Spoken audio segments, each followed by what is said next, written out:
Assalamualaikum warahmatullahi wabarakatuh, Sobat YouTube.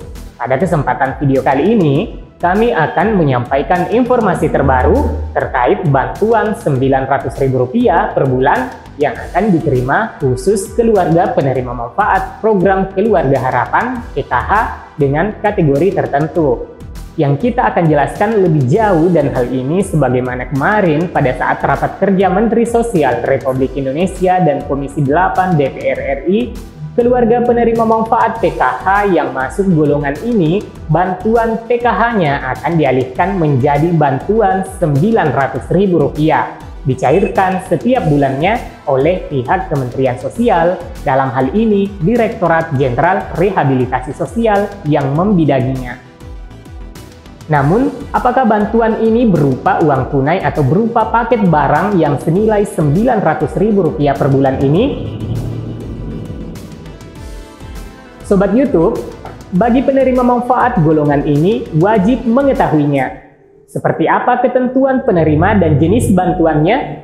Simak video ini hingga selesai supaya tidak menimbulkan gagal paham sebelum lanjut. Bagi yang baru berkunjung dan yang belum berlangganan gratis berita dengan channel kesayangan kita ini, luangkan waktunya untuk klik subscribe dan mengaktifkan lonceng notifikasinya.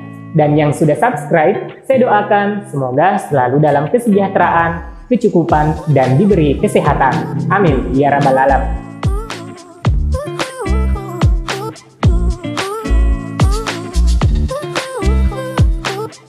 Sobat YouTube, di sini kami cuplik cerita mengharukan dari Ibu Menteri Sosial yang menjadi perhatian serius dan menggugah lahirnya kebijakan-kebijakan yang sangat memperhatikan orang tua lanjut usia kita yang kadang terkucil dan hidup sendiri tanpa keluarga maupun yang ditelantarkan oleh anak-anaknya. Banyak lansia itu yang sengaja dibuang oleh anaknya karena merepotkan katanya. Karena alasan ekonomi, macam-macam alasannya. Bahkan saya pernah nemui itu buangnya tuh, saya ada laporan masyarakat buangnya tuh naik mobil. Ternyata ibunya, orang tuanya kena stroke ibunya. Begitu kita obati sembuh, stroke dia bisa menyebutkan alamatnya. Saya kirim ke rumahnya kembali, tidak mau. Dia katakan, "Bu, saya ini dibuang oleh anak saya." Jadi itulah alasan kedua, saya ingin menyampaikan kepada Bapak Ibu sekalian, terutama anak-anak muda.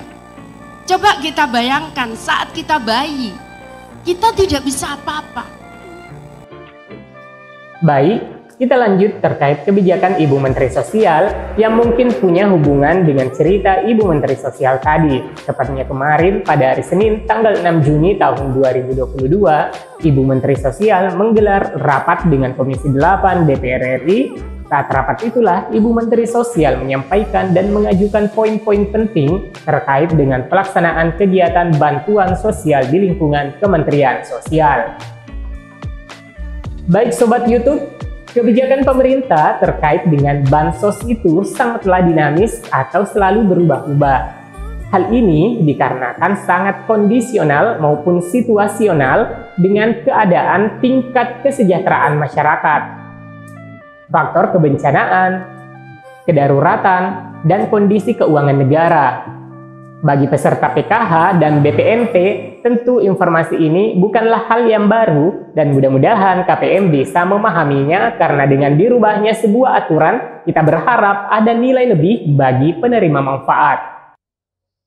Pada video ini, kami sudah merangkum poin-poin penting serta isu-isu hangat terkait dengan pelaksanaan PKH dan BPNT serta bansos lainnya dari Kementerian Sosial. Dalam rapat tersebut, Ibu Menteri Sosial menyampaikan rencana anggaran yang akan dilaksanakan pada tahun depan atau pada tahun 2023. Dan Ibu Menteri Sosial Tri Risma hari ini masih tetap meneruskan beberapa program bansos, diantaranya adalah program Keluarga Harapan PKH dan program bantuan pangan non-tunai BPNT. Untuk program PKH sendiri, total KPM yang akan ditetapkan pada tahun 2023 sebanyak 10 juta penerima manfaat Begitu juga untuk program BPNT pada tahun 2023 nanti akan ditargetkan sebanyak 18,8 juta keluarga penerima manfaat. Kita bantu makanan, itu kemarin kita hitung tuh 900 berapa? 900.000 sekian. Itu sebetulnya. Baik teman-teman pemirsa setia channel PKH Reportase, poin penting yang disampaikan oleh Ibu Menteri Sosial Risma dalam rapat dengan Komisi 8 DPR RI. Yang pertama adalah Kementerian Sosial telah mengusulkan bansos bagi lanjut usia tunggal dengan nilai bantuan kurang lebih Rp900.000 setiap bulan. Sobat YouTube, lansia tunggal merupakan kondisi di mana masyarakat dengan rentang usia 65 tahun ke atas yang terlantar sebab ditinggal keluarga dan hidup sebatang kara. Dan bansos tersebut akan diberikan dalam bentuk makanan jadi.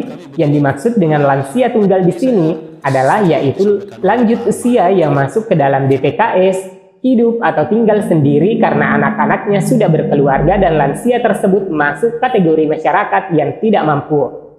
Jadi, bagi lansia kehidupannya sudah mampu atau mapan maka tidak termasuk dalam kategori ini.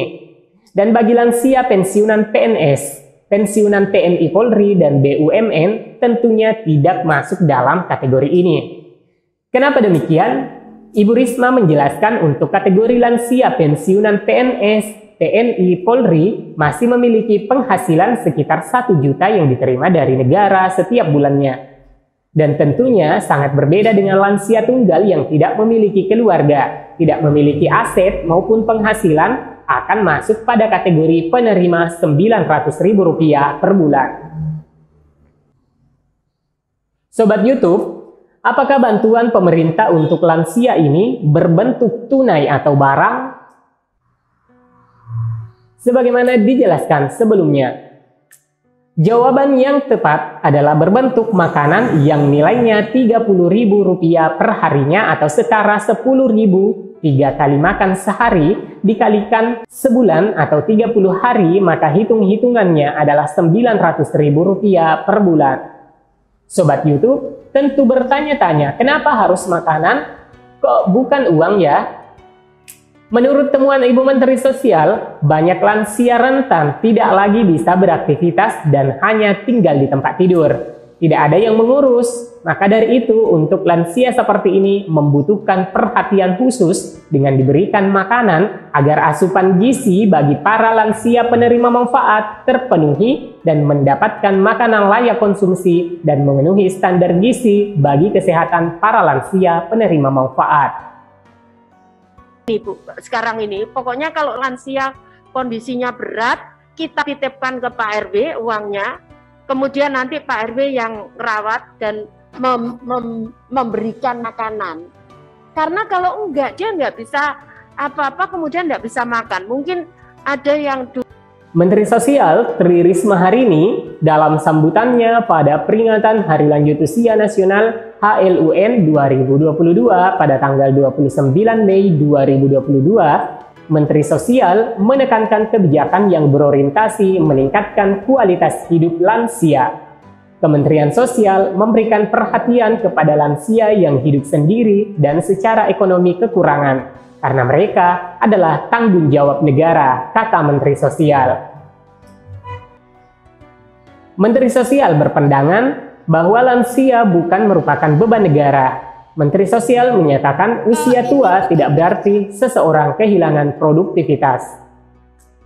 Sebelum kita akhiri video kali ini, mari kita simak kembali cerita Ibu Menteri Sosial agar menjadi pelajaran bagi kita semua. Saya kemarin ketemu seseorang, saya mau nangis kan. Saya pergi ke suatu daerah. Akhir-akhir ini kami Kementerian Sosial sering ke daerah. Tiba-tiba lansia itu datang itu dengan napas ini. Saya karena saya punya asma, jadi saya tahu persis dia asma. Kemudian saya ngambil oksigen saya. Dia cerita, dia peluk saya. Bu Menteri, saya disuntik mati saja. Dia minta mati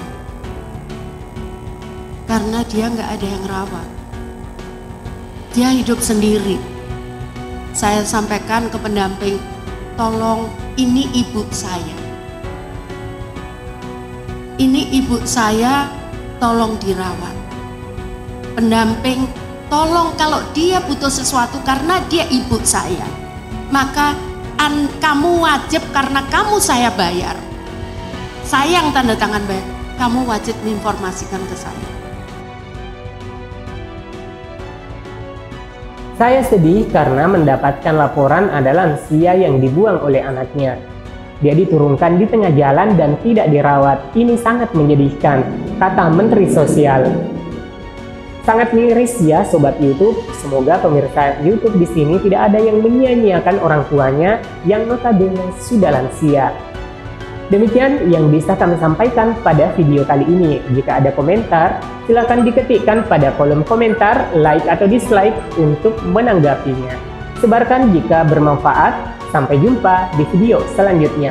Wassalamualaikum warahmatullahi wabarakatuh.